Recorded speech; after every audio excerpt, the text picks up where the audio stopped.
Now, in less than 24 hours, American citizens will go to the polls to decide who between Barack Obama and Mitt Romney will be their next president. However, unlike Kenya and indeed most democracies, the candidate with the majority votes is not necessarily the winner. KTN's Edith Kimani takes us through the fundamentals of the U.S. electoral process.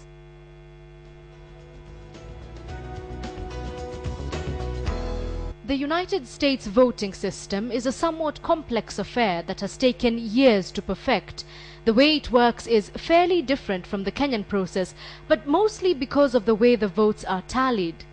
In Kenya, voters in the entire country go to the polls and cast ballots for their preferred candidate. The candidate with the most votes becomes the president-elect. In the US, this vote, the majority vote, is known as the popular vote. The popular vote does not determine who the American president becomes. The Electoral College vote does. The Electoral College is from individual states so that whoever gets the most votes in a particular state becomes the overall choice of that state. So, for example, if only a handful of people vote for Mitt Romney in New York State, then Obama wins that state. This is where the math comes in. Every state has a number of electoral votes determined by the number of districts in the state. California, for example, is a large state with 53 districts. The number of districts is added to the number of senators, who are usually 2, to determine the electoral vote. California, in this case, would have 55 electoral votes. A candidate needs to garner at least 270 electoral votes to win.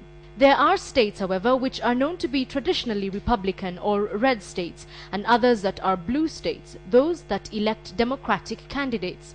There are also swing states, those that do not have a known voting pattern. Ohio, Florida, and Iowa, for example, are swing states. These states can be crucial in determining who wins the election.